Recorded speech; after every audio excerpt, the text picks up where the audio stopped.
Baik teman-teman, sambil nunggu teman-teman yang lain biar kita nggak terlalu malam ya kelar acaranya. Kalau gitu langsung aja. Assalamualaikum warahmatullahi wabarakatuh.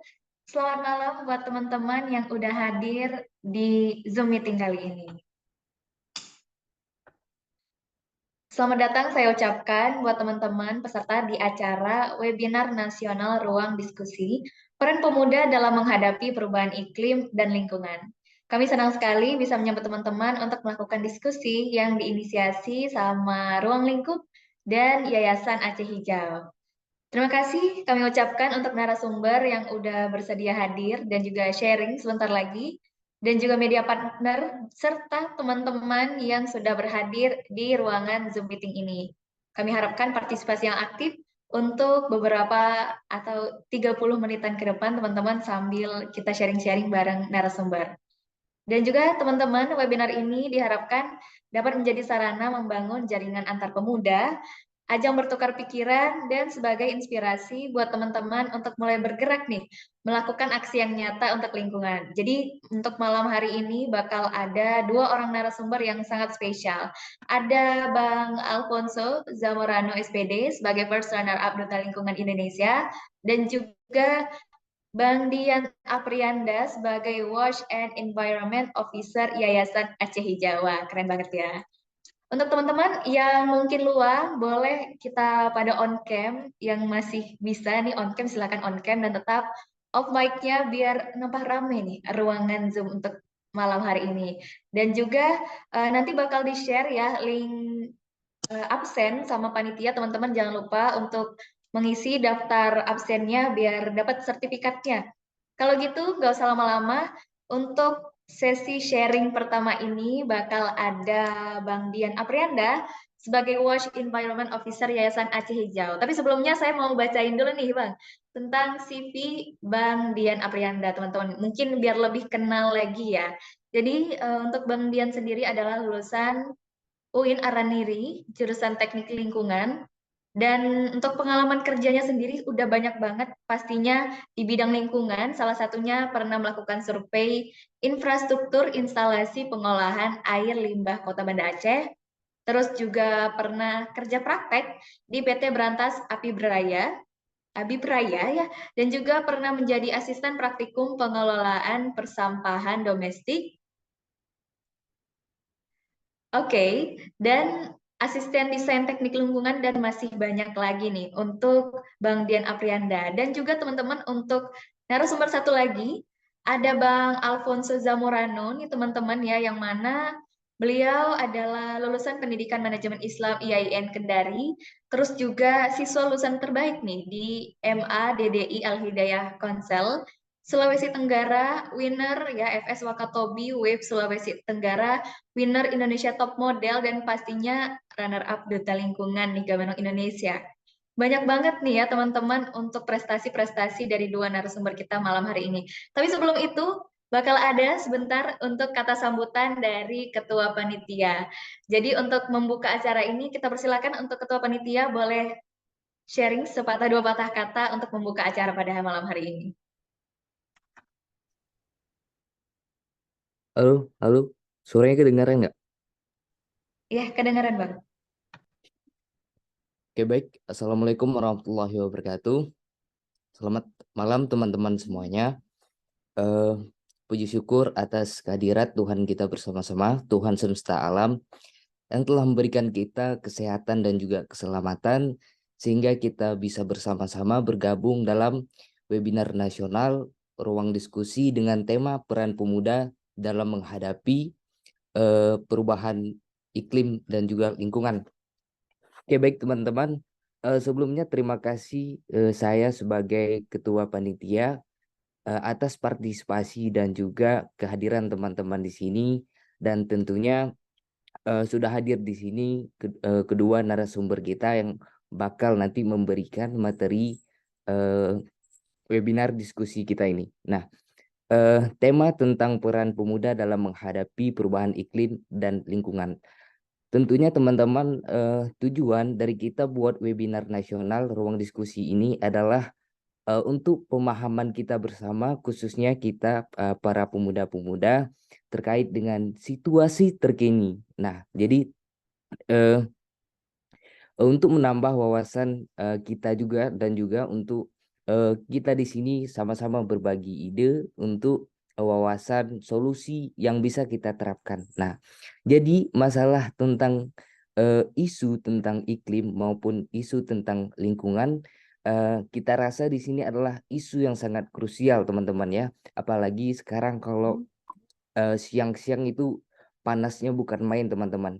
Kadang di siang hari kita pakai kipas angin juga itu kadang keringatnya juga terus mengalir, teman-teman. Nah, apalagi teman-teman kalau siang kita nunggu lampu merah itu ya kadang bisa-bisa kita gosong sambil nunggu lampu merah itu sampai hijau. Oke, teman-teman.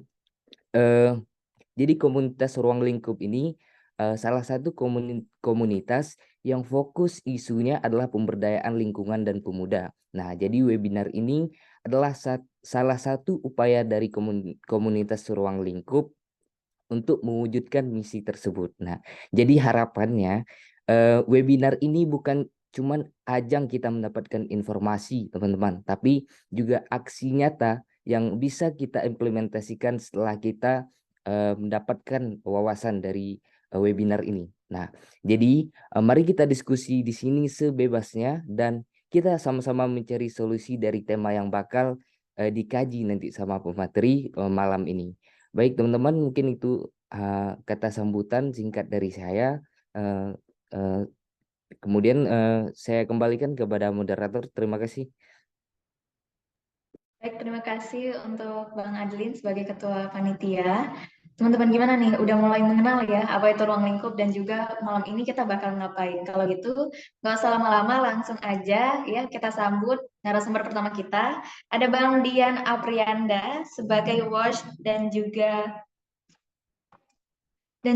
Environment Officer Yayasan Aceh Hijau. Kepada Bang Dian, kami persilakan. Oke, baik. Sebelumnya terima kasih kepada Kak Aida sudah mempersilahkan dan juga kepada Bang Aden sebagai Ketua Panitia daripada penyelenggara ruang diskusi pada hari ini. Sebelumnya, Assalamualaikum warahmatullahi wabarakatuh. Selamat malam rekan-rekan semuanya. Salam lestari pastinya untuk kita semua. Mungkin sepertinya rundownnya agak berubah ya begitu ya. Karena kan janjinya saya akan di sesi kedua. Cuman it's okay, no problem, nggak jadi masalah karena pembahasannya juga terkait dengan perubahan iklim dan juga terkait dengan kegiatan ataupun apa sih campaign untuk anak muda seperti itu. Tadi untuk bahan presentasinya sudah saya share ke Bang Adlin. Mungkin boleh ditampilkan seperti itu sambil menunggu tampilan dari presentasinya. Mungkin saya ingin memperkenalkan diri dulu. Saya Diana Priyanda sebagai Water Sanitation and Hygiene and Environment Officer di Yayasan Aceh Hijau, yang dimana Yayasan Aceh Hijau itu bergerak terkait dengan pemberdayaan pastinya, terkait dengan lingkungan juga, uh, terkait dengan banyak hal di Yayasan Aceh Hijau yang mungkin barangkali kawan-kawan bisa lihat linknya sendiri di yayasanachehijau.org seperti itu. Nah, mungkin dalam hal ini sebelumnya saya ucapkan terima kasih kepada kawan-kawan daripada Ruang Lingkup yang sudah mengundang kita sebagai salah satu pemateri terkait dengan climate change, yang dimana kebetulan sekali Yayasan Aceh Hijau juga sangat-sangat fokus terkait dengan climate change, yang dimana Yayasan Aceh Hijau juga mengedepankan terkait dengan climate resilience yang nanti akan itu sudah tercantum sih di di PowerPoint-nya saya seperti itu. Jadi tidak tidak asik kalau misalnya saya sampaikan di awal seperti itu. Mungkin sambil menunggu.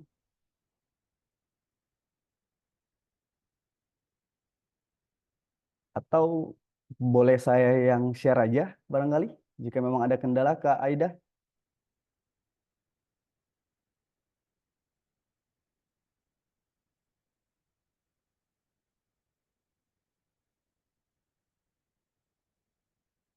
Gimana Kak? Oke, oke, sip.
Oke, baik.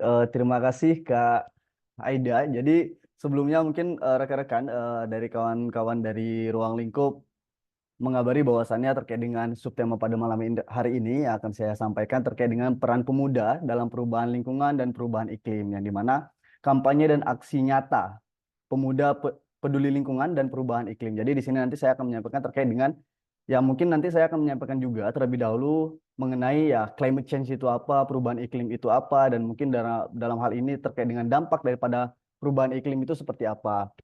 Dan juga apa sih aksi-aksi ataupun kampanye-kampanye yang mungkin itu dalam hal kecil namun berdampak besar, dan juga hal besar yang memiliki dampak yang lebih besar lagi seperti itu. Mungkin boleh di next.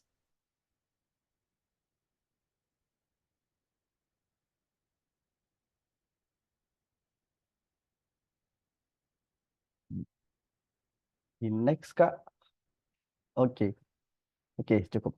Oke mungkin. Oh sorry, kok. Nah, oke. Terima kasih. Climate change, mungkin kawan-kawan juga yang ada di dalam ruangan ini itu tidak asing lagi terkait dengan iklim. Perubahan iklim nih, cuaca makin panas nih, perubahan iklim dan sejenisnya seperti itu. Tadi juga sudah disampaikan di lampu merah sampai gosong dan sejenisnya seperti itu ya. Nah, mungkin perubahan iklim itu dapat diartikan sebagai perubahan suhu yang drastis, curah hujan juga, dan juga pola angin, perubahan lingkungan yang signifikan tidak seperti biasanya. Mungkin dalam karena jangka kurun waktu beberapa waktu ini, mungkin seperti halnya beberapa bulan bahkan beberapa hari ini di kota Banda Aceh tepatnya atau di beberapa daerah di Aceh sangat berbeda sekali terkait dengan suhu. Tiba-tiba kadang siang itu panas, terus sorenya hujan tanpa ada mendung dan sejenisnya, itu tiba-tiba sudah berubah aja seperti itu. Nah, itu mungkin salah satu yang merupakan dampak daripada perubahan iklim seperti itu. Nah, perubahan iklim ini sendiri disebabkan oleh timbulnya gas rumah kaca atau yang disingkat dengan GRK yang besar dari aktivitas manusia yang menutupi atmosfer bumi, menjebak energi matahari di dalam bumi seperti itu. Berdasarkan dari World Bank, Indonesia masuk 1/3 jajaran negara yang paling berdampak pada perubahan iklim. Nah, mungkin ini bisa kita bertanya nih, kenapa sih Indonesia menjadi 1/3 dari jajaran negara yang paling berdampak dengan perubahan iklim seperti itu? Nah, mungkin kawan-kawan ketahui bahwasannya luasan wilayah atau secara geografis Indonesia itu memiliki luasan yang sangat luas seperti itu, dan memiliki sumber daya alam yang sangat luas, memiliki alam yang sangat luas. Namun, alam yang sangat luas tersebut jika tidak dijaga kesetaraannya, tidak dijaga terkait dengan keseimbangannya, dalam hal ini akan sangat-sangat banyak untuk menghadapi terkait dengan perubahan iklim seperti itu. Mungkin next slide, Kak.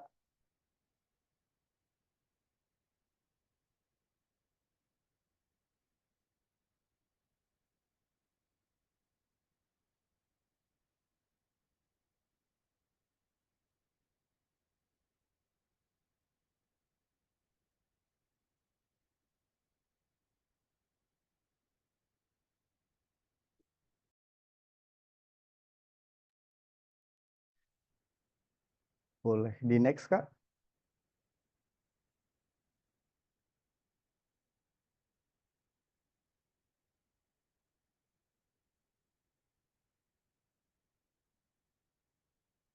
Atau kalau ada kendala boleh di saya aja Kak, share screen-nya Kak. Boleh, boleh.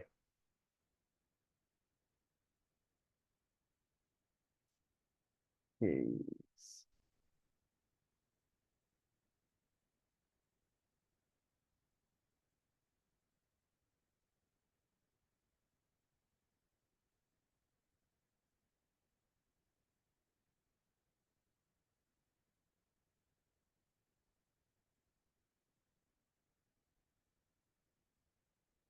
Apakah sudah kelihatan?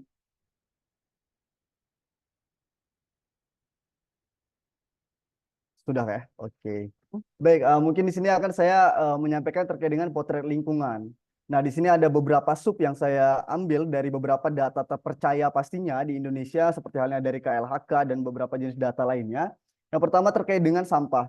Jumlah timbulan sampah nasional mencapai angka 22,90 juta ton. Dari total produksi sampah nasional tersebut, hanya 66,75% atau 15,33 juta ton yang dapat terkelola.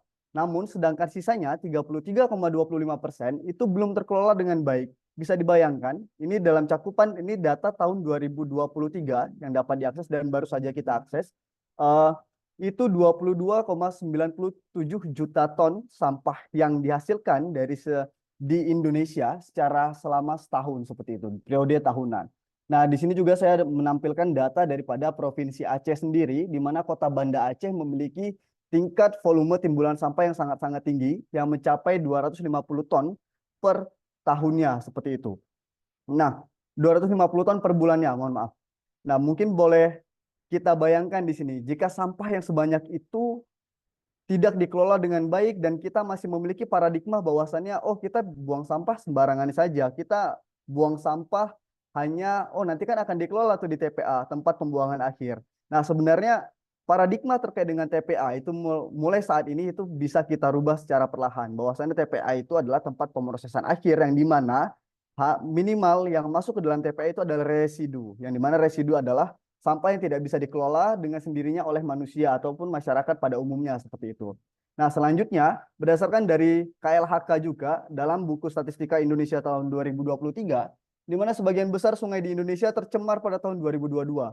Dari 111 sungai yang diidentifikasi di 34 provinsi, mohon maaf, di 37 provinsi Indonesia, hanya 8,1% yang memenuhi baku mutu. Dan baku mutu ini juga termasuk ke dalam klasifikasi baku mutu tingkat 2, yang dimana tercemar sedang seperti itu. Dapat kita bayangkan juga dalam hal ini, jika sungai-sungai di Indonesia itu terpapar dan tercemar, baik itu dia limbah domestik, limbah industri, dan beberapa limbah lainnya, termasuk limbah sampah juga seperti itu. Nah, boleh kita ketahui seperti halnya, sungai-sungai di Indonesia merupakan sumber daya daripada untuk penggunaan sumber daya air yang digunakan oleh masyarakat. Seperti halnya PDAM itu menggunakan di sungai-sungai juga seperti itu. Nah, kita bisa bayangkan bahwasannya jika sungai-sungai yang ada di Indonesia itu sudah terpapar dan tercemar seperti itu. Nah, kita akan menghadapi krisis air yang seperti apa seperti itu. Kemudian, terkait dengan indeks kualitas udara, yang dimana diakses dari World Air Quality, baru saja kita akses tadi di hari ini, Jakarta menjadi kota besar di Indonesia yang menempati posisi 7 di dunia dengan indeks 152 air quality-nya, indeks udara quality-nya. Dan Banda Aceh dalam hal ini pada saat ini masih dalam kategori yang baik di 41, di mana kategori yang baik itu adalah 0 sampai 50. Namun jika sudah lebih daripada itu sudah tidak baik lagi bagi masyarakat pada umumnya, dan kita juga bisa diwajibkan untuk menggunakan masker seperti itu. Kemudian saya juga mengutip dari Yayasan Hutan Alam dan Lingkungan Aceh atau HK, di mana di situ berfokus pada hutan. Perlu kita ketahui bahwasannya kehilangan tutupan hutan di Aceh itu terbesar di Kabupaten Aceh Selatan dan sebesar 1.854 hektar seperti itu. Nah, di situ ada banyak sekali kehilangan hutan di Aceh selama tahun 2023 dan lebih daripada 2.000 hektar seperti itu. Mungkin bisa dibayangkan hutan ini menjadi, ya kalau kita bicara terkait dengan paru-paru dunia, ya hutan itu merupakan ya vitalnya kita, apalagi terkait dengan perubahan iklim, climate change seperti itu, yang dimana karbon-karbon yang dilepaskan dari aktivitas manusia itu jika tidak ada hutan itu pasti tidak akan bisa terkelola dan terserap dengan baiknya seperti itu. Oke. Selanjutnya, iklim dalam global. Mungkin kawan-kawan juga sering mendengar terkait dengan istilah-istilah iklim dan climate action di dalam dunia. Di sini saya mengambil 3 istilah yang dilakukan secara global. Pertama adalah climate action, yang merupakan upaya yang dilakukan untuk mencegah perubahan iklim yang berdampak langsung dan berkelanjutan daripada perubahan iklim. Sebenarnya climate action ini atau aksi iklim ini merupakan aksi-aksi yang dilakukan oleh masyarakat, oleh individu atau kelompok-kelompok tertentu terkait dengan perubahan iklim dan juga terkait dengan bagaimana menanggapi perubahan iklim yang sudah nyata di depan mata dan bahkan sudah kita rasakan seperti itu. Mungkin salah satu contohnya adalah pada kegiatan kita pada malam hari ini seperti itu. Kemudian ada climate justice, yang dimana climate justice itu merupakan kita memandang iklim atau perubahan iklim itu dari lensa keadilan, dari lensa bagaimana sih iklim itu harus berkeadilan, keadilan iklim seperti itu, yang dimana perlakuan yang adil bagi individu, kelompok untuk mengatasi perubahan iklim dan dihasilkan dan memiliki dampak pada semua sektor. Dalam artian seperti ini contohnya, di salah satu wilayah, di salah satu kabupaten itu memiliki satu perusahaan yang sangat-sangat berdampak terhadap perubahan iklim seperti itu, yang memiliki karbon yang sangat tinggi, yang memiliki melepaskan karbon secara begitu saja. Dan di daerah lain memiliki hutan yang cukup luas seperti itu. Nah, secara tidak langsung adalah karbon yang dilepaskan dari salah satu perusahaan itu pastinya akan diserap oleh hutan yang ada di situ. Namun, kita perlu ketahui bahwasannya hutan juga memiliki jangka waktu dengan peradaban manusia yang terus berjalan dan terus berlanjut seperti itu. Nah, keadilan iklim yang dimaksud dengan climate justice ini adalah perusahaan tersebut pertama adalah wajib bagaimana caranya perusahaan tersebut harus mengelola supaya perusahaannya tidak melepaskan karbon secara signifikan dan juga memiliki kompensasi kepada hutan-hutan tersebut untuk menjaga hutan-hutan yang ada di sekitar tersebut seperti itu.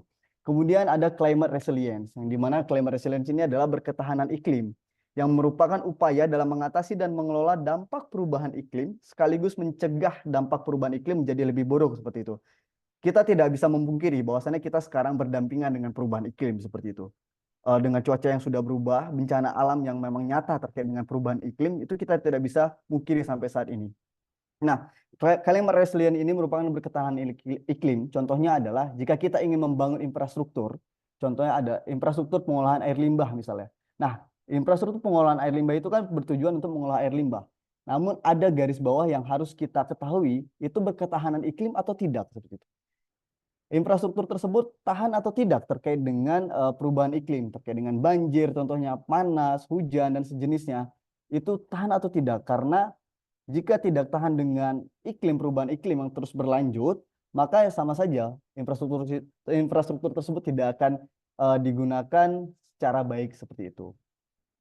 Nah, mungkin yang selanjutnya adalah andai kita tak melakukan apa-apa seperti itu. Mungkin ini bisa kita tanyakan kepada diri kita masing-masing ya, pada saya dan juga kawan-kawan juga, jika kita tidak melakukan apa-apa sampai saat ini dan ke depannya seperti itu, mungkin kita akan menghadapi banyak konflik pastinya. Kita akan menghadapi begitu banyak hal-hal yang tidak bisa kita bayangkan sekarang, namun itu terjadi ke depannya. Mungkin ini ada beberapa potret seperti halnya kebakaran hutan, sampai di mana-mana banjir, kemudian kutub utara yang mencair dan kekeringan di mana-mana, kemudian ada longsor juga. Mungkin itu bisa kita lihat di dalam slide tersebut seperti itu.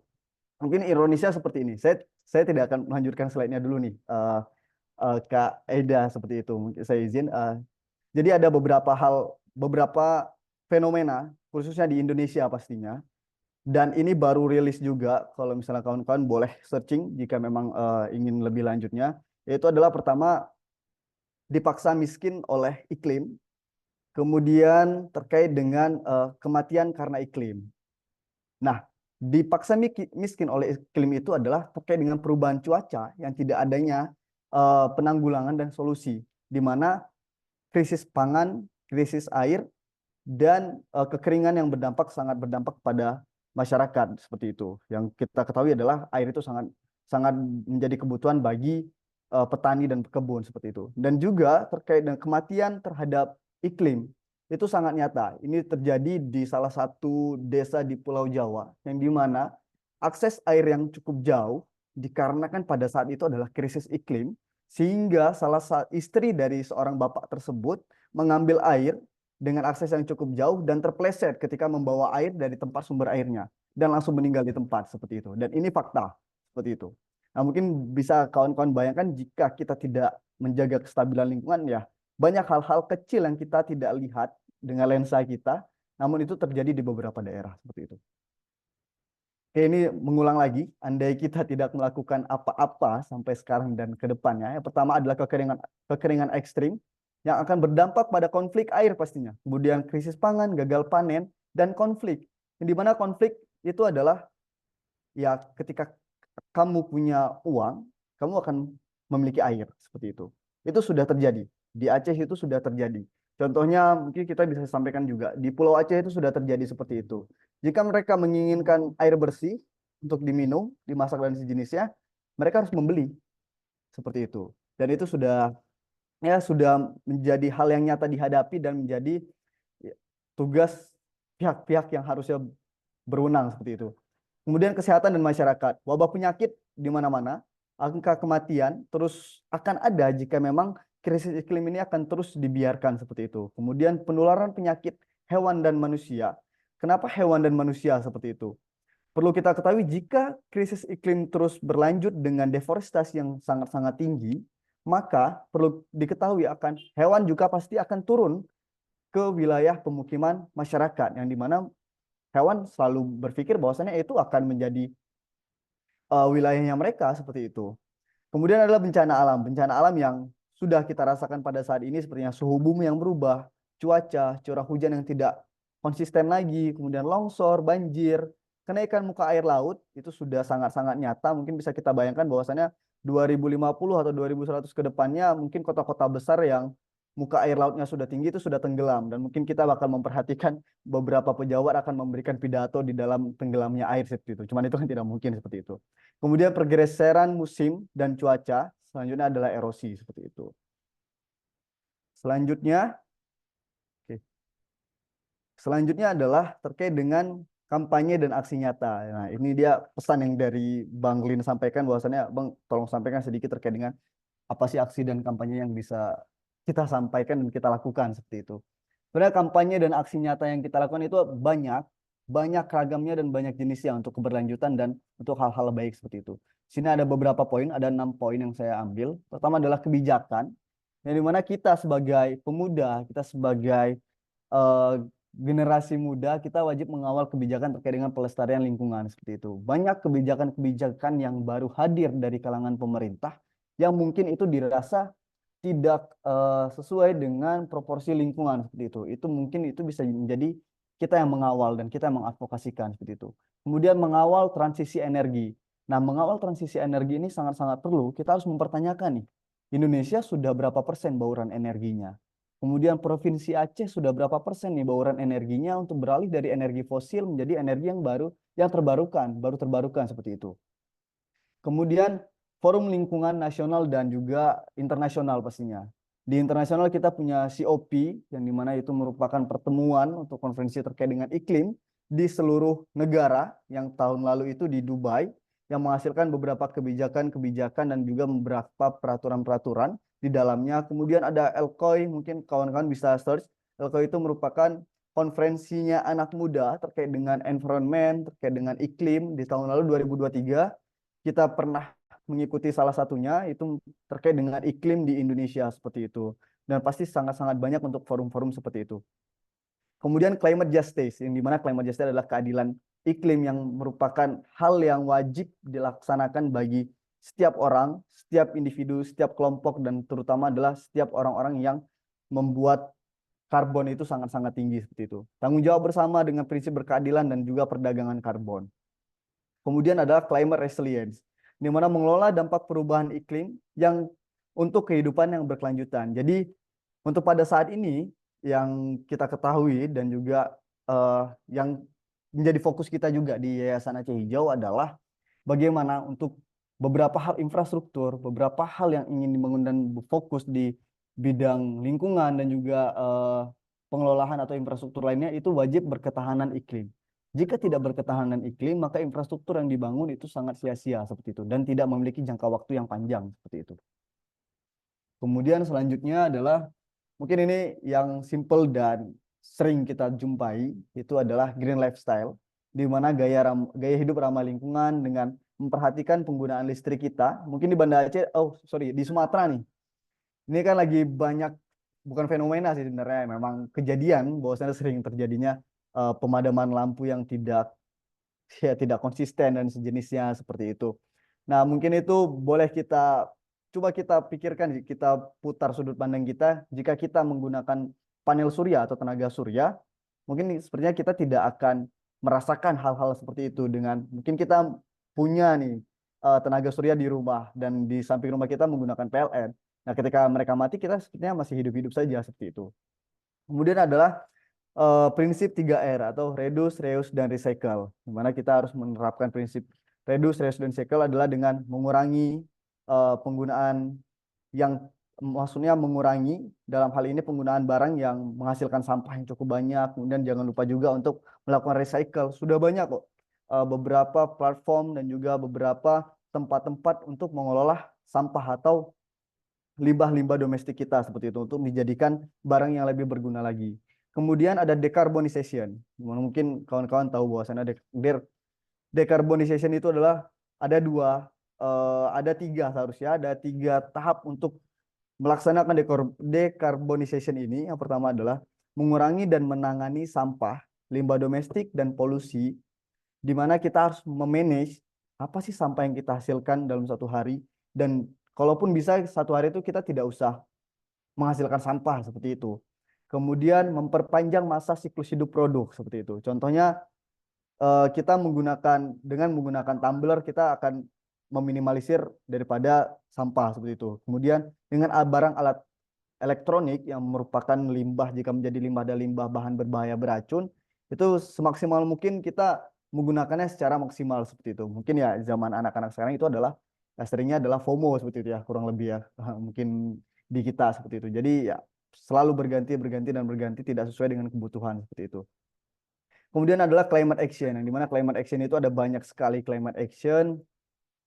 Perlu kita ketahui revitalisasi lahan, reboisasi hutan, menjaga hutan, campaign publik, ruang diskusi, kemudian ruang sosialisasi, dan penyadaran kecil hingga penyadaran besar.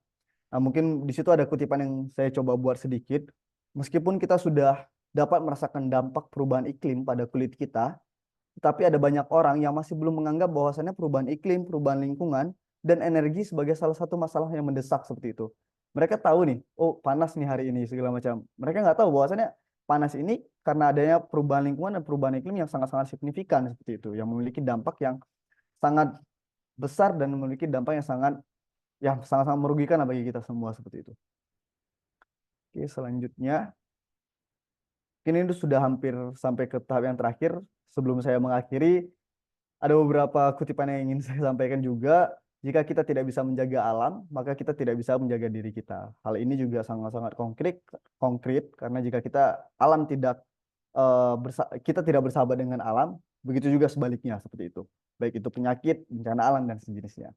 Mungkin hanya itu Kak Aida dan rekan-rekan semuanya. Dalam hal ini saya mohon maaf jika penyampaian saya tidak mudah dicerna dan juga terlalu cepat dan sejenisnya. Jika ada yang ingin ditanyakan, mungkin saya serahkan kepada kakak moderator, Kak Aida. Terima kasih sebelumnya. Ya, terima kasih juga untuk Bang Dian yang udah sharing ilmunya tentang bagaimana dan kenapa kita harus menjaga alam dan juga melakukan aksi-aksi untuk peduli dengan lingkungan kita. Karena balik lagi nanti bakal akibatnya kita yang merasakan. Untuk teman-teman nih yang punya pertanyaan boleh raise hand dan ataupun boleh juga langsung open mic dan kita bakal diskusi terbuka langsung sama Bang Dian sebelum kita berpindah nih ke narasumber selanjutnya. Boleh untuk teman-teman silakan untuk 3 orang penanya dulu. Yang pertama.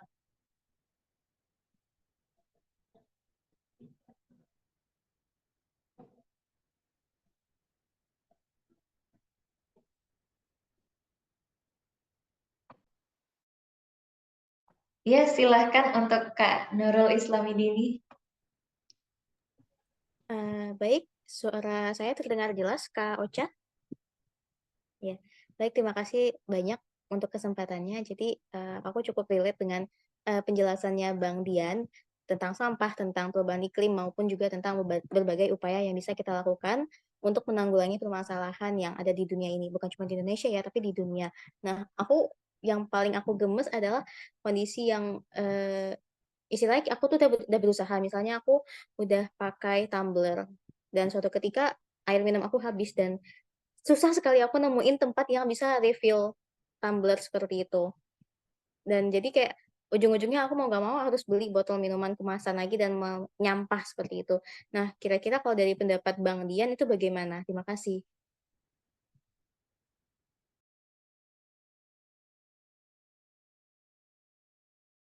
Ya, mungkin boleh Bang Dian langsung aja open mic dan diskusi Oke, langsung. langsung ya.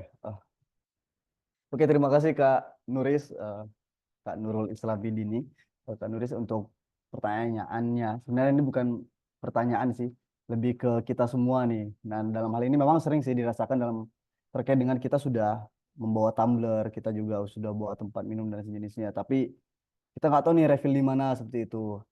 Nah, mungkin itu lebih ke pertama diri kita dulu nih, memanage dulu. Ini kira-kira tujuan kita kemana gitu. Dan kira-kira tumbler yang cuma 1 liter ini cukup nggak ya untuk kegiatan kita dalam satu hari ini, itu satu. Dengan kondisi yang sekarang seperti itu, udah ada tuh tumbler ya.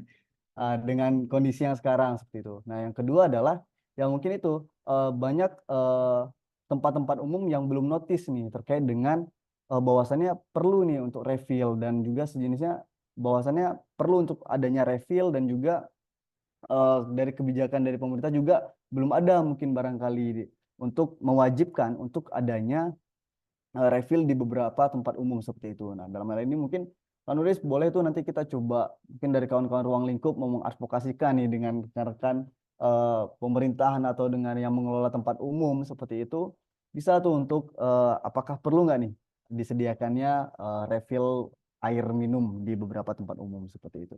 Tapi kayaknya di Banda Aceh udah ada sih beberapa seperti itu, udah ada. Oke, mungkin itu Kak Nuris tanggapan dari saya. Bagaimana untuk Kak Nuris? Oke, aman. Untuk teman-teman yang masih ada pertanyaan, boleh disimpan dulu karena kita juga mengejar waktu nih ya. Oke, ada yang setuju juga ya untuk pengadaan water station di beberapa tempat. Nanti kayaknya kita boleh melakukan advokasi ya teman-teman ya. Untuk selanjutnya, boleh teman-teman simpan dulu atau juga boleh meramaikan kolom chat atau juga kolom Q&A untuk pertanyaannya. Selanjutnya kita bakal mempersilahkan untuk Bang Alfonso Zamorano SPD yang merupakan First Runner-up Duta Lingkungan Indonesia sekaligus narasumber kedua kita. Kalau gitu saya persilahkan untuk Bang Alfonso. Apa sudah di ruangan? Sudah ada, Kak, sudah ada. Oke. Boleh Bang untuk silakan mau share PPT atau gimana? Lebih ke sharing aja, Kak, langsung ini. Oh. Oke, boleh Bang, boleh. Silakan. Oke, baik. Terima kasih. Bismillah. Assalamualaikum warahmatullahi wabarakatuh. Shalom. Om Swastiastu, Namo Buddhaya, dan salam kebajikan. Salam konservasi dan salam lestari untuk kita semua. Oke, baik. Sebelumnya saya perkenalan diri dulu. Perkenalkan, nama saya Alfonso Zamorano, kerap disapa Al. Saya merupakan runner-up 1 Duta Lingkungan Indonesia tahun 2023. Oke, teman-teman, terima kasih untuk panitia yang sudah mengundang kami dari Paguyuban Duta Lingkungan Indonesia, di mana paguyuban kami ini di bawah naungan Yayasan Sahabat Pemuda Prestasi Indonesia, di mana Yayasan Sahabat Pemuda Prestasi Indonesia ini merupakan salah satu yayasan terbesar yang ada di Indonesia. Jadi banyak paguyuban yang dinaungi oleh yayasan kami, bukan hanya Duta Lingkungan, melebihi banyak wadah-wadah seperti budaya, pendidikan, dan lain-lain yang dinaungi oleh yayasan kami. Oke, baik. Mungkin langsung saja teman-teman, tanpa mengurangi apa yang sudah disampaikan oleh narasumber pertama tadi, di mana narasumber pertama tadi sudah menjelaskan terkait materi atau tema kita pada malam hari ini. Mungkin saya cuma menambahkan aja karena tadi saya menyimak sudah disampaikan semua, mulai dari perubahan iklim, lingkungan, dan peran pemuda. Oke, baik, langsung saja. Jadi teman-teman, yang harus kita ketahui bahwasanya perubahan iklim ini mengacu pada perubahan jangka panjang. Jadi dia ini jangka panjang, teman-teman, yang meliputi suhu dan pola cuaca. Nah, pergeseran ini terjadi secara alami, seperti melalui variasi siklus matahari. Jadi ini disebabkan oleh variasi siklus matahari, teman-teman. Nah, ini terjadi secara alami. Nah, namun pada sejak tahun 1800-an itu aktivitas manusia telah menjadi penyebab utama perubahan iklim. Nah, jadi teman-teman kalau mungkin teman-teman harus mengetahui bahwa penyebab utama perubahan iklim apa? Nah, ini disebabkan oleh manusia itu sendiri, teman-teman. Nah, terutama akibat pembakaran bahan bakar fosil seperti batu bara, minyak, dan gas. Nah, pembakaran bahan bakar fosil ini yang menghasilkan emisi gas rumah kaca yang bekerja seperti selimut yang melilit bumi. Nah, ini menghasilkan panas matahari dan menaikkan suhu. Nah, teman-teman mungkin bertanya, apa sih contohnya? Nah, contoh yang bisa kita ambil dari hal tersebut adalah emisi gas rumah kaca yang menyebabkan perubahan iklim termasuk karbon dioksida dan metana. Nah, ini berasal dari penggunaan bensin untuk mengendarai mobil atau batu bara untuk memanaskan gedung. Nah, itu contohnya, teman-teman.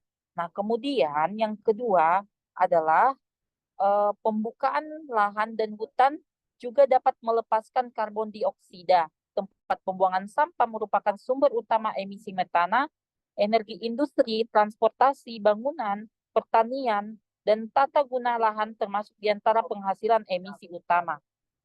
Nah, itu penjelasan mengenai perubahan iklim, teman-teman. Kemudian yang kedua yang harus kita ketahui, teman-teman, bahwasanya dari perubahan iklim ini itu bersangkut paut dengan hal yang terjadi sekarang, teman-teman.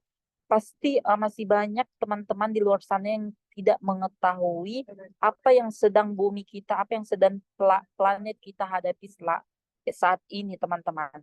Jadi saat ini planet kita atau bumi kita, teman-teman, sedang mengalami yang namanya triple planetary crisis, di mana krisis planet ini seluruh dunia, teman-teman, sedang menghadapi. Jadi bukan cuma negara kita, bukan cuma di Aceh, bukan di Sumatera, bukan, teman-teman. Ini secara menyeluruh planet kita, bumi. Nah, yang menentukan masa depan kehidupan yang baik dan sehat di planet bumi. Nah, 3 krisis planet ini mengacu pada 3 masalah utama, teman-teman. Jadi krisis planet ini ada 3, teman-teman, yang harus kita ketahui. Nah, yaitu yang pertama itu perubahan iklim. Perubahan iklim, hilangnya keanekaragaman hayati, serta polusi dan limbah. Nah, itu, teman-teman, yang harus kita garis bawahi. Ada 3 krisis planet yang sedang kita alami sekarang. Nah, ironisnya, konsekuensi paling parah akan dirasakan oleh pihak-pihak yang sesungguhnya bukanlah penyebab terjadinya krisis. Nah, dikutip dari situsnya, masing-masing masalah tersebut memiliki sebab dan akibat sendiri, dan setiap masalah perlu diselesaikan jika kita tidak memiliki masa depan yang baik di planet bumi. Nah, oke, teman-teman, kita masuk pada pembahasan 3 krisis planet yang sedang kita hadapi sekarang. Nah, perubahan iklim atau climate change adalah masalah paling mendesak yang dihadapi umat manusia saat ini. Sederhananya, yang pertama, perubahan iklim mengacu pada perubahan suhu dan pola cuaca jangka panjang yang dalam jangka panjang akan sepenuhnya mengubah ekosistem yang mendukung kehidupan planet ini. Nah, kemudian aktivitas manusia adalah pendorong utama perubahan iklim. Hampir semua yang manusia lakukan menyebabkan pelepasan emisi. Namun, penggunaan energi industri, transportasi, bangunan, bahkan pertanian adalah penyebab utama pelepasan gas rumah kaca yang ada di atmosfer, teman-teman. Yang kedua yaitu polusi. Nah, mengacu pada berbagai bentuk pencemaran seperti pencemaran air, udara, tanah, dan serta sampah, namun pencemaran udara menjadi penyebab terbesar penyakit dan kematian. Nah, ini penyakit dan kematian dini di dunia, dengan lebih dari 7 juta orang meninggal sebelum waktunya setiap tahun karena polusi. Nah, teman-teman mungkin sekarang bisa mengetahui bahwa polusi itu sangat berbahaya, teman-teman. Polusi, mungkin teman-teman berpikir bahwa polusi ini hanya menyebabkan kayak flu atau demam atau dan lain-lain. teman-teman harus ketahui bahwasanya polusi ini dapat menyebabkan kematian teman-teman. Jadi itu sangat berbahaya. Nah, hebatnya 9 dari 10 orang di seluruh dunia menghirup udara yang mengandung tingkat polutan yang melebihi pedoman WHO. Nah, polusi disebabkan oleh sesuatu mulai dari lalu lintas dan pabrik hingga kebakaran hutan, gunung berapi, dan jamur. Nah, penyebab utama polusi lainnya adalah polusi udara rumah tangga yang secara kumulatif itu mematikan teman-teman. Oke, baik. Selanjutnya, yang terakhir itu adalah hilangnya keanekaragaman hayati teman-teman. Ini poin terakhir dari krisis planet yang kita hadapi saat ini. Nah, contoh nih teman-teman. Sekarang kita lihat banyak kota-kota di Indonesia, kota-kota yang maju itu melakukan yang namanya penimbunan laut. Nah, penimbunan laut ini teman-teman itu merupakan salah satu hal yang sebenarnya sangat merugikan bumi kita teman-teman, karena itu menyebabkan hilangnya keanekaragaman hayati itu sendiri teman-teman. Oke, baik teman-teman, kita masuk pada poin yang terakhir. Nah, yang sudah saya jelaskan tadi teman-teman mengenai perubahan iklim, bahkan hubungannya dengan krisis planet yang kita alami sekarang teman-teman. Bagaimana sih peran pemuda di dalamnya teman-teman? Oke, baik. Kalau tadi narasumber pertama sudah menjelaskan bagaimana peran pemuda di dalamnya secara keseluruhan. Kalau saya mungkin hanya ingin menambahkan teman-teman bahwasanya yang perlu kita ketahui teman-teman, saat ini kita berada di zaman teknologi teman-teman, di mana kita dituntut untuk selaras dengan perkembangan zaman. Jika tidak, maka kita akan termasuk kategori orang yang tidak maju seperti itu teman-teman. Jadi mungkin peran pemuda untuk menangani hal tersebut itu sangat berperan penting teman-teman. Mengapa? Karena kita sebagai pemuda adalah subjek yang dituntut sebagai role kemajuan bangsa, agen of change teman-teman. Jadi banyak hal sebenarnya yang bisa kita lakukan sebagai pemuda dalam menangani hal tersebut. Nah, bicara soal digitalisasi, kita dapat menggunakan alat-alat digital yang ada pada saat sekarang teman-teman untuk bagaimana kita menanggulangi hal tersebut. Contoh, memberikan edukasi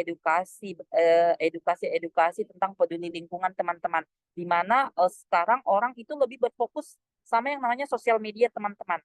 Hampir 80%, bahkan 85% sekarang manusia itu berfokus pada gadgetnya, pada teknologinya, karena mereka sekarang berada di zaman teknologi teman-teman. Jadi saya rasa hal yang efektif untuk kita sebagai pemuda memiliki peran dalam penanganan ini yaitu menggunakan sarana digitalisasi ini teman-teman untuk memberikan informasi, edukasi terkait bagaimana cara kita untuk menangani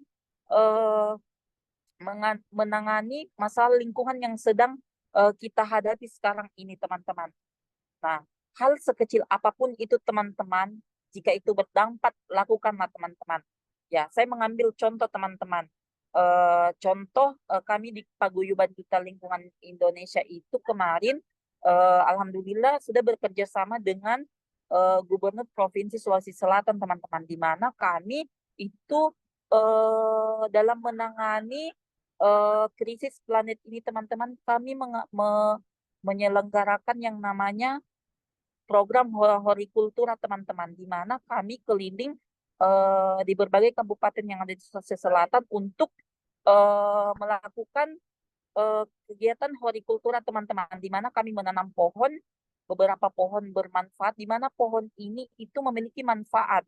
Nah, seperti contoh ini akarnya itu bisa menanggulangi banjir teman-teman, seperti itu. Jadi saya harap teman-teman kita sebagai pemuda, agen of change itu diharapkan memiliki 3 hal teman-teman. Yang pertama menjadi fasilitator, mediator, dan motivator. Nah, itu kuncinya. Kalau kunci dari saya itu ada 3 teman-teman. Bagaimana fasilitator, dan motivator. Ketika ketiga poin ini sudah kita terapkan teman-teman dalam penanggulangan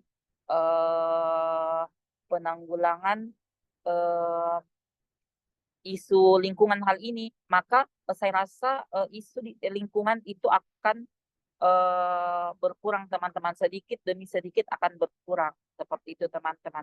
Nah, kata-kata terakhir dari saya teman-teman, jika pohon terakhir telah ditebang dan jika ikan terakhir telah ditangkap, maka disitulah manusia akan sadar betapa serakahnya manusia terhadap lingkungannya sendiri, teman-teman. Jadi saya harap teman-teman jangan masuk dalam golongan manusia yang serakah, teman-teman. Terima kasih, teman-teman. Baik, saya kembalikan kepada moderator. Assalamualaikum warahmatullahi wabarakatuh. Waalaikumsalam warahmatullahi wabarakatuh. Terima kasih banyak Bang Al yang udah sharing yang mengenai pengalamannya. Banyak banget kayaknya pengalaman-pengalaman yang udah dilakukan ya di tempat tinggalnya sendiri nih. Untuk teman-teman yang mungkin mau bertanya bagaimana pengalaman Bang Dian dan juga Bang Al ya tentang isu lingkungan, boleh langsung meramaikan di kolom chat atau juga boleh langsung open mic dan juga open cam nih ya. Biar bisa kita saling kenal nih teman-teman. Karena malam ini kayaknya sepi-sepi aja nih ya. Gimana nih teman-teman? Apa ada yang mau bertukar pikiran atau sharing bareng kedua orang narasumber kita? Oke, kalau gitu belum ada, saya dulu nih ya. Saya ada pertanyaan, mungkin boleh dua-duanya jawab untuk Bang Dian dan juga Bang Al ya. Boleh dong Bang ceritain pengalamannya advokasi, boleh ke masyarakat atau juga ke pemangku kepentingan tentang isu lingkungan yang pernah terjadi di lingkungan Bang Dian dan juga Bang Abel yang paling berkesan. Mana tahu ini bisa jadi inspirasi nih buat teman-teman untuk memulai aksi peduli lingkungannya. Mungkin boleh dari Bang Dian dulu nih. Oke, baik. Terima kasih Kak Ida untuk pertanyaannya.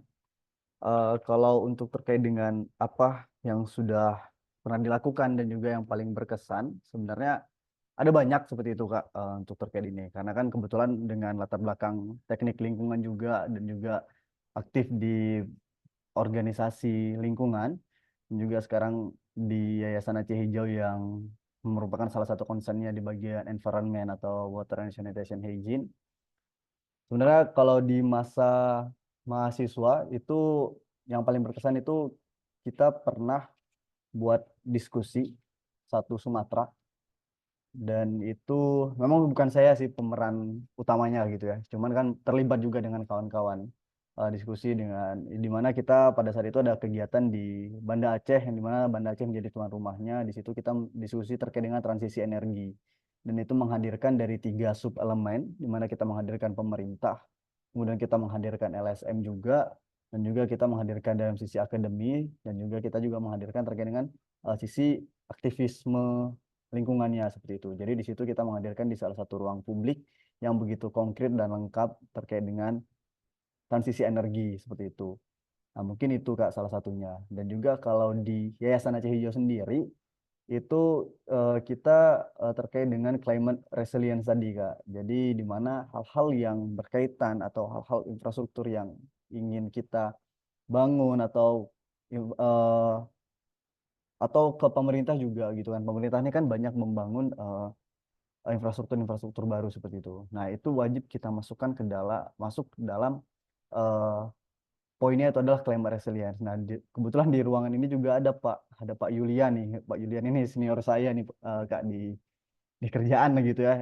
Jadi dengan Pak Yulian juga kita mencoba advokasi juga terkait dengan climate resilience. Kemudian kita masukkan juga ke dalam RDPU kanun, di mana kanun terkait dengan sekarang ini lagi mengusung terkait dengan kanun air limbah domestik di Kota Banda Aceh. Di situ kita coba masukkan juga terkait dengan climate resilience juga terkait dengan GETSI, gender, inklusi sosial dan sejenisnya seperti itu Kak, dan banyak lainnya seperti itu.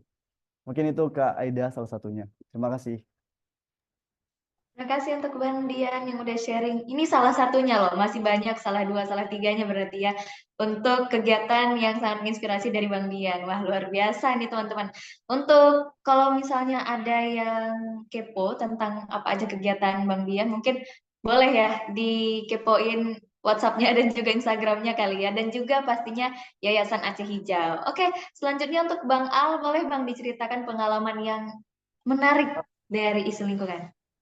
Oke, baik. Terima kasih untuk moderator. Jadi kalau untuk pengalaman, mungkin saya junior dari Kak Dian. Halo Kak Dian. Oke, baik. Kalau tadi Kak Dian memang berlatar belakang dari orang lingkungan, merupakan sarjana teknik lingkungan. Kalau saya sendiri itu baru bergabung bersama paguyuban lingkungan itu tahun lalu, Kak. Tahun lalu. Jadi saya mengikuti sebuah ajang yang namanya Duta Lingkungan Indonesia, Kak. Karena betul-betul ya pada saat itu saya sangat tertarik sama lingkungan begitu. Jadi saya coba masuk di dalam ranah lingkungan itu dengan mengikuti ajang tersebut. Dan betul-betul sangat luar biasa di dalam paguyuban itu saya dapat banyak memiliki ilmu yang sebelumnya saya tidak ketahui, banyak hal yang saya ketahui tentang lingkungan di dalamnya, Kak. Nah, kemarin ketika saya terpilih menjadi juara 2 atau runner-up 1 Duta Lingkungan Indonesia itu, saya mempunyai program yang namanya Hortikultura, Kak. Nah, di mana program Hortikultura ini, Kak, merupakan program yang di mana itu penanaman eh, pohon yang memiliki manfaat, Kak, memiliki 1.000 manfaat. Nah, itu juga bisa menanggulangi eh, apa pohon-pohon yang kami tanam itu juga itu bisa menanggulangi masalah-masalah lingkungan yang sedang terjadi saat ini, Kak. Apalagi yang ada di Sulawesi Selatan itu eh, di sana di daerah kami itu isu lingkungan itu, Kak, yang banjir rawan banget yang namanya banjir.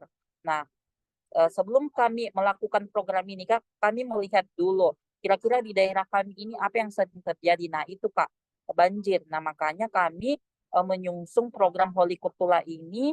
Ya, Hortikultura ini juga, Kak, kita harus ketahui bahwasanya dia bukan cuman untuk menanggulangi banjir, Kak, di mana pohon hortikultura ini juga memiliki banyak manfaat, Kak. Yang pertama itu membantu memperbaiki gizi masyarakat, Kak, karena pohon yang kami tanam itu berbagai macam jenis pohon, Kak, yang contoh kayak nanas, pisang. Nah, itu yang pertama dapat membantu gizi dari masyarakat itu sendiri, Kak.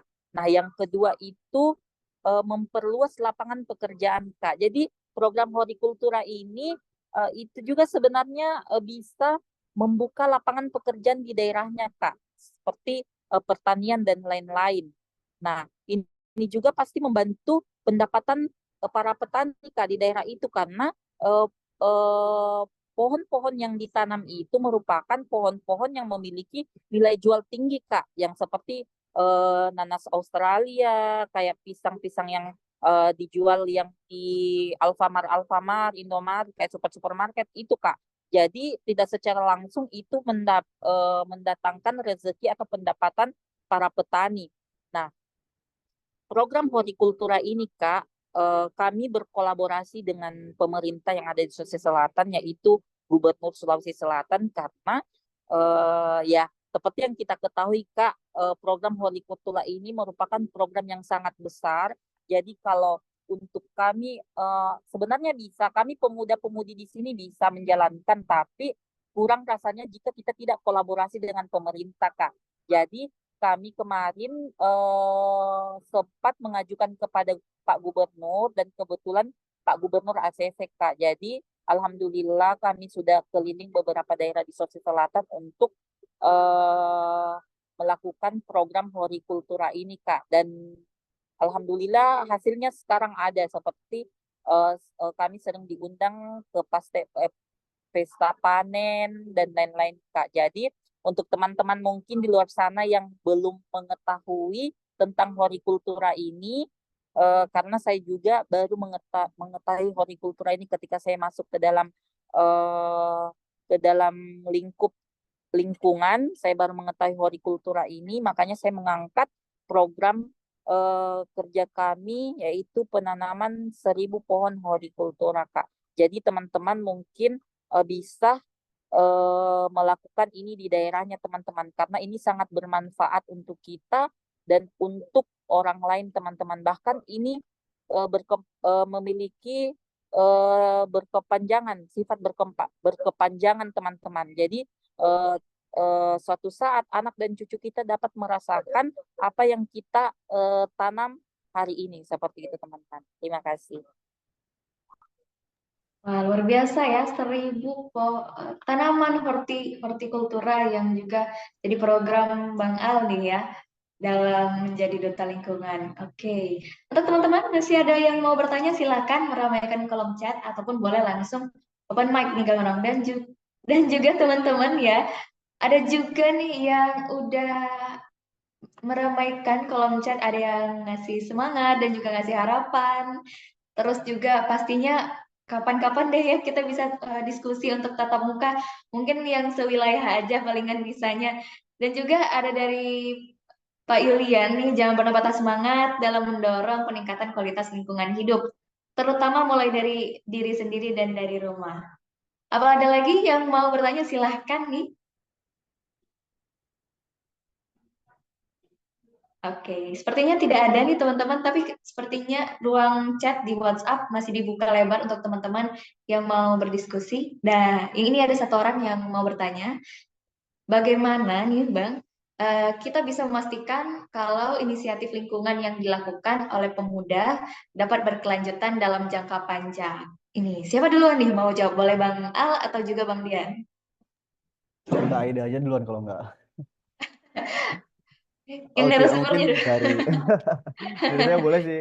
Maksudnya Iya, ini boleh Bang, silakan. menanggapi aja terkait cara kita memastikan bahwasanya inisiatif lingkungan yang dilakukan oleh pemuda dapat berkelanjutan dalam jangka panjang. Jadi sebenarnya kalau pada saat ini ya, pada saat ini, isu lingkungan, problem lingkungan itu menjadi satu hal yang panas nih, lagi hot-hotnya gitu. Selain suhunya yang panas juga isunya juga panas seperti itu. Sebenarnya bukan terkait dengan isunya hilang atau isunya tidak ada seperti itu. Namun balik lagi ke kitanya mau konsisten atau enggak, dan caranya itu banyak untuk terkait dengan lingkungan. Kita bisa menggait dengan berbagai komunitas pastinya. Kemudian kita bisa mengelaborasikan juga dengan uh, seperti tadi yang disampaikan dengan Bang Abel tadi, kalau beliau sudut pandangnya adalah dengan mengkolaborasi dengan pemerintah seperti itu, atau dengan lembaga-lembaga yang memiliki visi dan misi terkait dengan lingkungan. Nah, mungkin itu sih kalau dari saya, kita mungkin ini wadah. Contohnya gini, ruang diskusi yang dilakukan oleh Ruang Lingkup ini merupakan salah satu wadahnya gitu.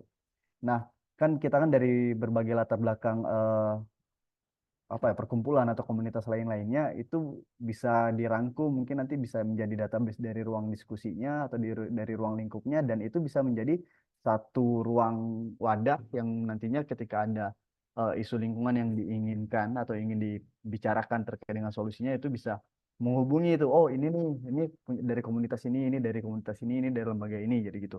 Jadi lebih ke jaringan dan konsistennya gitu.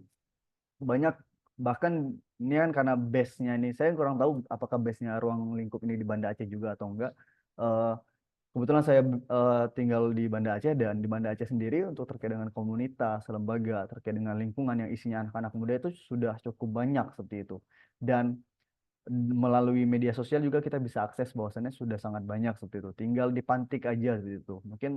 Mungkin nih ruang lingkup mau kolaborasi dengan kita atau dengan yang lain-lainnya nanti ke depannya, mau buat ILC gitu kan. Apa sejenis ILC, Indonesia Lawyers Club gitu. Oh, mau bahas isu lingkungan, kita hadirkan nih dari sisi pemerintah, hadirkan dengan sisi beberapa lembaga lain-lainnya, kita cari solusi bersama seperti itu. Mungkin itu sih.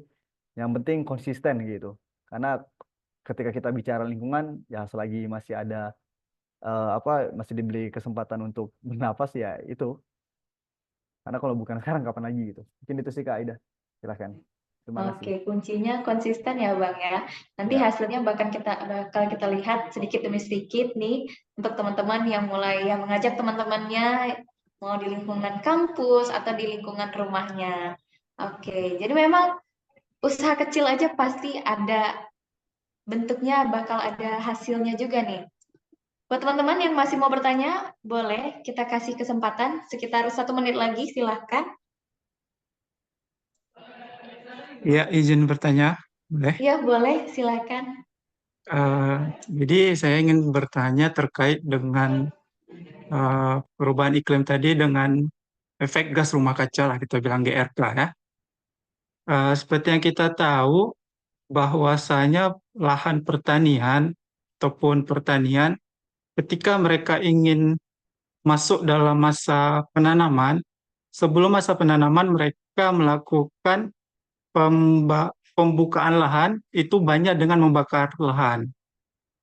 Bagaimana tantangan ke depan yang harus kita hadapi terkait pembakaran sampah yang semakin meningkat di kalangan masyarakat yang pada umumnya orang tua lah kita bilang. Kita selalu berbicara bahwasanya untuk masalah lingkungan itu ke kaula muda. Sementara orang-orang tua yang di daerah yang maaf kata masih minim pemahaman terkait lingkungan, itu masih enggan untuk aware terhadap lingkungan. Contoh, ketika di suatu lahan perkarangan ada sampah menumpuk dan ketika ada tukang sampah untuk mengambil, mereka lebih rela membakar sampah dibanding untuk memberikan kepada yang mengangkut sampah dengan alasan kami mahal membayar sampah, kami tidak memiliki waktu untuk mengumpulkan sampah. Kemudian ketika kita memberikan arahan kepada orang tua tersebut, kita yang kena kembali semprot oleh orang tua. Kenapa nggak kamu aja yang kutip sampah? Ketika kita melarang mereka untuk membakar sampah. Nah, bagaimana nih tantangan ke depan untuk anak-anak muda lah, terutama memahami atau memberi pemahaman kepada, maaf kata, orang-orang tua yang masih belum paham, masih kita beri arahan lah. Dan satu lagi, bagaimana nih kalau bisa peran pemuda itu mulai memberikan edukasi terhadap anak yang sedini mungkin dari tingkat TK atau SD, memberikan pemahaman lah terkait lingkungan. Karena biasanya walaupun memang ada sebagian kelompok ataupun komunitas lah kita bilang sering melakukan edukasi terhadap anak-anak di usia dini, tapi setelah itu prakteknya kurang. Nah, itu bagaimana nih untuk meningkatkan lebih giat lagi? Mungkin itu aja. Terima kasih. Terima kasih, Bang. Kalau gitu, saya kasih kesempatan untuk Bang Al. Boleh, Bang, dibantu untuk menjawab atau juga berdiskusi ya akan pertanyaannya. Yang pertama, bagaimana cara kita untuk memberi edukasi atau juga memberi pemahaman ya kepada orang tua yang masih kurang aware tentang pembakaran atau juga buang sampah dan bisa mengakibatkan gas rumah kaca. Itu pertanyaan pertama. Pertanyaan kedua, bagaimana kita bisa mengedukasi atau anak-anak usia dini biar lebih aware juga nih tentang sampah dan juga isu-isu lingkungan lainnya.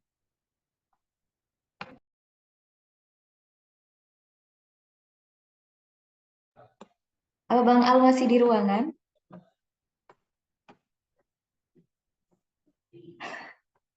Oke, sepertinya mungkin lagi keluar ya. Kalau gitu, boleh untuk Bang Dian, Bang, silakan dibantu, Bang.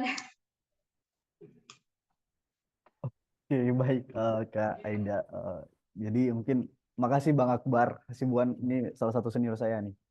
Izin Bang, izin menanggapi Bang untuk pertanyaannya. Jadi kompleks nih pertanyaannya, mulai dari daerah, kemudian dari anak-anak juga sejenisnya gitu, gimana sebenarnya terkait dengan penyadaran lingkungan di sini, awareness raising ya.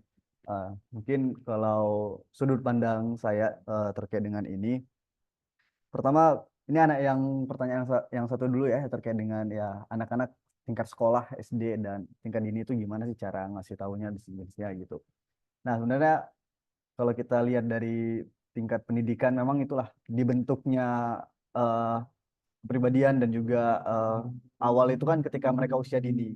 Nah, itu sebenarnya berkaitan ketika mereka ya apakah dia sebenarnya sebelum SD sih, TK, PAUD atau SD seperti itu.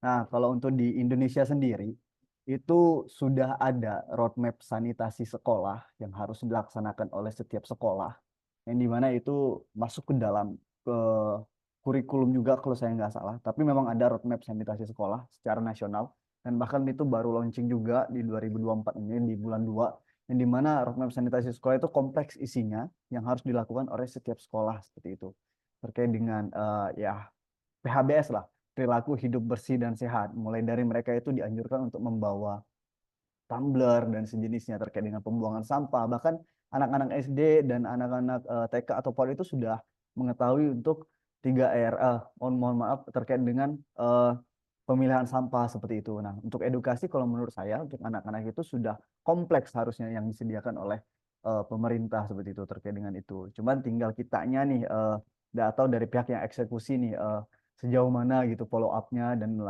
untuk melakukan dalam segi terkait dengan lingkungan itu untuk anak-anak seperti itu. Dan juga ya di Aceh juga udah banyak sekolah-sekolah alam seperti itu yang dimana memang dari SD, SMP, SMA bahkan ada untuk sekolah alam untuk yang terkait dengan lingkungan ya, mereka ya selain ke alam mereka juga terkait dengan menjaga keseimbangan lingkungan. Nah, kemudian kalau untuk secara masyarakat memang masyarakat ini agak sulit untuk kita rubah perilakunya, namun bukan menjadi momok kita bahwasannya kita tidak melakukannya lagi gitu. Sekali kita datang karena ditolak, ya karena ditolak kita nggak datang lagi, enggak gitu. Mungkin metodenya aja gitu. Nah, jadi mungkin ini saya coba merefleksikan kegiatan yang pernah kita lakukan juga seperti itu. Kegiatan yang pernah kita lakukan itu terkait dengan lingkungan juga sih Bang.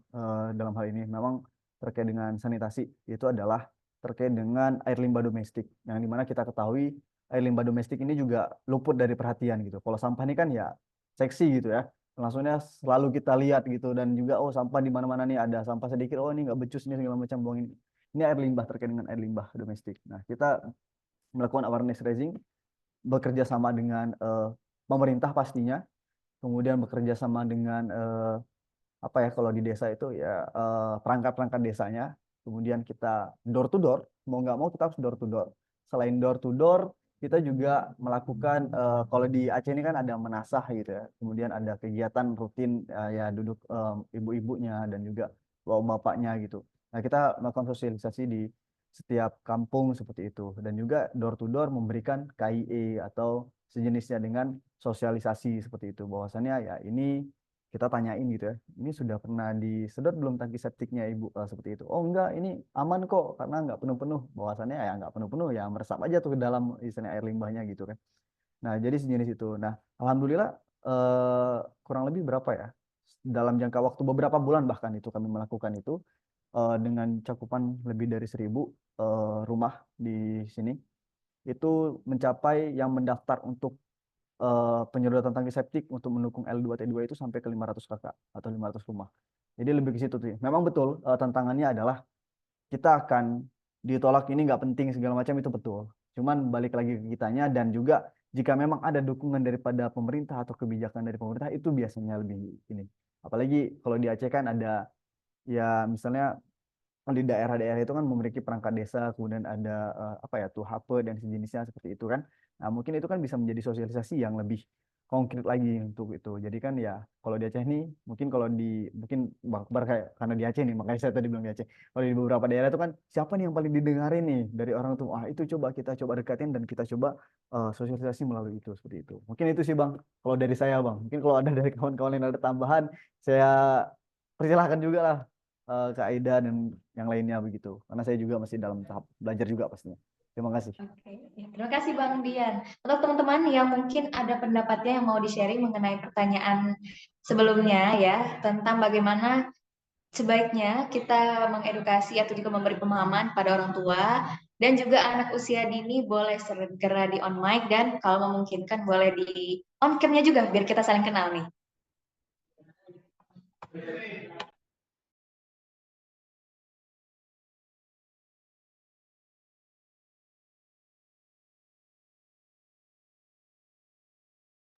Oke, sepertinya belum ada nih ya. Mungkin satu pandangan semua dengan... izin nggak? Izin Oh iya, boleh nggak? silakan. Boleh Bang. Ini ya sebelumnya perkenalkan, nama saya Baital Magdis, saya mahasiswa dari Teknik Lingkungan UIR Araniri.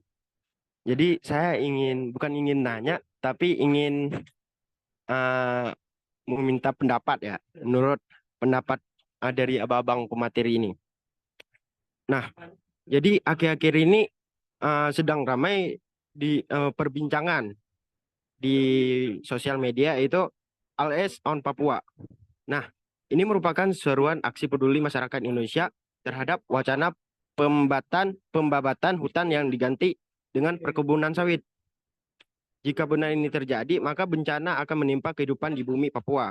Hutan yang asalnya menjadi kantong oksigen dan sumber penghidupan masyarakat akan hilang. Sumber daya alam yang kaya lambat laun berubah menjadi sumber penghasilan bagi segelintir orang. Nah, jadi saya ingin meminta pendapat dari abang-abang pemateri ini, mungkin bagaimana menurut pendapat abang-abang sekalian gitu. Mungkin terima kasih. Baik, terima kasih untuk Bang Baital Magdis. Selain Bang Dian, mungkin ada teman-teman yang masih mau sharing-sharing mengenai pendapatnya ya. Bang Dian boleh minum dulu Bang. Kayaknya sudah lelah juga ya. Gimana nih teman-teman, mungkin ada yang mau sharing-sharing juga mengenai pendapatnya. Karena nggak apa-apa, kita diskusi terbuka untuk malam hari ini. Silahkan.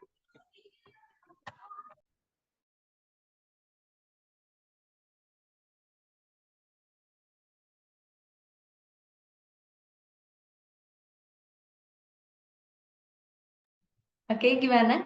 Untuk teman-teman masih ada yang masih mau berpendapat mengenai pertanyaannya? Atau enggak, gimana nih Bang Dian? Kalau ada yang lain mau bertempat, kayaknya ini kan ruang diskusi nih kan. Iya, Ya, benar-benar. kalau misalnya ada yang lain mau memberikan pendapat, it's okay, no problem gitu kan, nggak ada masalah, kita sama-sama diskusi gitu. Cuman boleh nih Kak, aku duluan nih barangkali untuk nanggapin.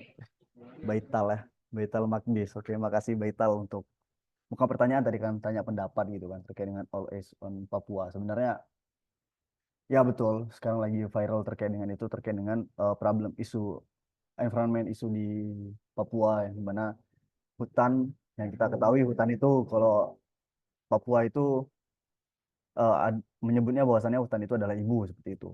Karena jika memang hutan itu tidak ada, maka keseimbangan itu akan keseimbangan itu akan terganggu, seperti itu. Nah, kalau dalam hal ini ya pertama miris itu satu. Terus yang selanjutnya adalah kenapa? Pertanyaannya adalah kenapa sih? Saya lebih ke kenapa lagi gitu, tanya lagi. Kenapa sampai hal itu terjadi? Itu satu. Dan jika memang hal itu terjadi, memang mengharuskan. Apakah harus hal itu terjadi? Itu satu. Kenapa? Karena memang betul atas nama perusahaan itu mereka memiliki AMDAL, gitu. Analisis mengenai dampak lingkungan. Nah, mungkin itu boleh dikaji terlebih dahulu, dan jika itu kan pasti ada tim-tim yang mengkaji gitu, juga ada pihak yang berwenang dalam hal mengkaji seperti itu gitu. Cuman kita balik lagi nih, kondisi hutan di Indonesia itu sudah, kalau saya nggak salah tadi ada sekitar 2.000 hektar atau berapa ribu hektar yang habis dalam jangka kurun waktu tertentu seperti itu di hutan-hutan Indonesia. Nah, itu kan menjadi perhatian kita masing-masing seperti itu. Nah, perlu kita ketahui juga bahwasannya kalau tadi All Ace Papua, sebenarnya kita harus All Ace Indonesia nggak sih? All Ace Environment Indonesia gitu. Kita harus fokus terkait dengan lingkungannya di Indonesia gitu. Nah, mungkin kalau di Papua itu memang kondisi hutan yang banyak, kemudian masih banyak gitu. Kemudian ada hal-hal yang di situ juga mengancam hutan, kemudian mengancam masyarakat adat dan sejenisnya, itu menjadi prihatin bagi kita gitu. Nah, kita mungkin karena kita jauh, jadi peran kita apa nih, tugas kita apa ini? Balik lagi, kita ini kan generasi yang memanfaatkan media sosial, kita memiliki ya bisa membuat petisi dan sejenisnya. Mungkin itu sih salah satu langkah yang bisa kita laksanakan secara cepat dan sigap seperti itu dalam hal ini gitu. Kemudian kita bisa mungkin dari kawan-kawan di Aceh misalnya gitu, bisa mengkaji juga, oh jangan sampai hal-hal seperti itu terjadi di tanah kita ini, seperti itu. Mungkin bisa seperti itu. Kemudian ini langsung aja barangkali di sini ada pertanyaan dari Uul, gimana sih cara membangun kesadaran ke masyarakat umum? Sebenarnya kalau terkait dengan perubahan iklim itu jauh uh, lebih enak untuk kita sampaikan ke masyarakat dibandingkan terkait dengan sampah tadi gitu. Karena kalau kita bicara terkait dengan perubahan iklim kan mereka nggak kita suruh bayar retribusi sampah gitu. Walaupun memang retribusi sampah itu memang salah satu daripada rangkaian untuk menjaga kestabilan iklim juga gitu. Nah, kalau untuk terkait dengan perubahan iklim tadi gimana sih cara ngasih taunya, kita bukan tinggal ya sebenarnya ya, balik lagi ke kita bahwasannya ini panas nih, pasti kan ibu-ibu tuh ngeluh tuh ibu-ibu lah contohnya ngeluh, ini tiba-tiba hujan nih, baru jemurin pakaian dan segala macam, tiba-tiba udah hujan segala macam. Ya udah, itu kan salah satu dari perubahan iklim juga seperti itu, dan hal itu yang harusnya kita coba sampaikan secara perlahan baik itu. Kemudian satu juga mungkin yang perlu kita kritisi juga menjadi masukan juga, media sosial, bukan media sosial sih, sarana televisi ataupun TV di Indonesia itu saya kurang tahu sih karena saya udah jarang nonton TV. Banyak nggak sih memberitakan terkait dengan isu lingkungan untuk menjaga lingkungan segala macam, itu apakah banyak sekarang seperti itu? Nah, juga spanduk-spanduk yang kita bilang banner-banner gede, billboard-billboard gede di jalan atau di kota-kota segala macam, ada nggak sih yang fokus untuk itu gitu? Misalnya billboard gede ini di salah satu kota gitu, ini fokus untuk kampanye lingkungan sejenisnya. Nah, itu sih lebih ke situ. Jadi semua media kita manfaatkan untuk lingkungan seperti itu. Mungkin itu. Kemudian cara menghimpun dan masyarakat, itu sebenarnya tadi sudah saya coba sampaikan ya, tadi kita memiliki jaringan-jaringan terlebih dahulu dan bahwasannya visinya tuh sama. Semua orang, saya rasa gini, semua orang yang hidup di dunia ini yang memiliki hati nurani semua memiliki visi untuk menjaga lingkungan dan hidup lebih lama dengan lingkungan ini dan mewarisi lingkungan ini untuk generasi yang ke depan seperti itu. Mungkin itu sih Kak kalau dari saya. Lebih dan kurang saya mohon maaf sih Kak. Ya, terima kasih Bang Dian. Bagus banget pendapatnya ya, luar biasa. Kayak mungkin karena juga dari jam terbang ya teman-teman ya. Untuk teman-teman yang mungkin masih ada pandangan mengenai pertanyaan-pertanyaan tadi, boleh silakan dimasukkan juga. Tapi teman-teman langsung meramaikan kolom chat atau juga nanti meramaikan grup WhatsApp kita karena masih ada juga pemateri di dalamnya. Dan teman-teman berhubung juga udah jam 9, ini udah 1,5 jam ya kurang lebih kita berdiskusi. Terima kasih banyak Bang Dian dan juga Bang Al yang udah sharing-sharing. Kita udah mau masuki sesi terakhir, tapi sebelum itu saya akan membacakan sedikit kesimpulan dari sharingnya sama Bang Dian dan juga Bang Al nih. Dan teman-temannya kesimpulannya, krisis iklim dan juga isu lingkungan ini akan terus berlanjut kalau kita tidak melakukan hal kecil apapun yang bisa kita lakukan. Jadi banyak sebenarnya yang bisa kita lakukan sebelum akibatnya akan kita rasakan, mulai dari kesehatan dan juga keanekaragaman hayati yang menurun. Jadi beberapa hal yang bisa kita lakukan yaitu kebijakan, dalam hal kebijakan, climate justice, climate resilience, green lifestyle, terus juga decarbonization, climate action, bisa juga memfasilitasi sebagai mediator, motivator, dan jangan lupa kolaborasi. Kalau gitu terima kasih banyak teman-teman atas atensinya. Sebelum itu kita ada sesi foto bersama. Silahkan untuk on cam teman-teman ya, dan juga mempersiapkan senyum terbaiknya. Kita akan sesi foto bersama.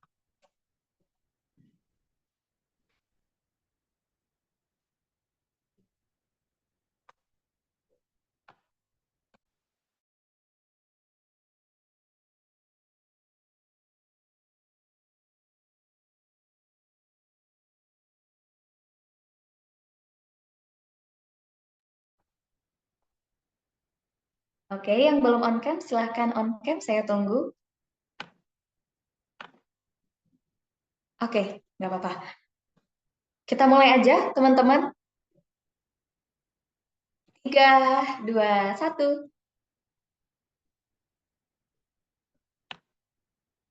Oke. Untuk slide selanjutnya, 3, 2, 1.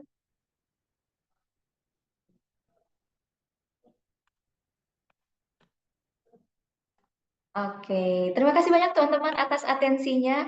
Sebentar saya akan mengirimkan link Google Form. Jangan lupa untuk mengisi absen teman-teman dan bisa mendapatkan sertifikat dari sini. Silakan diisi dan boleh langsung leave Zoom. Terima kasih banyak atas atensinya dan juga Bang Dian dan teman-teman yang udah meluangkan waktunya sampai jam 9 malam ini ya. Mungkin udah mulai malam Sabtuan bareng teman-teman yang lain.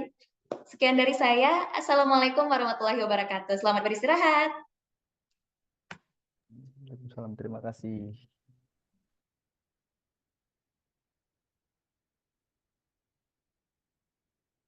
Salam sama Bang Muharil, Kak, moderator.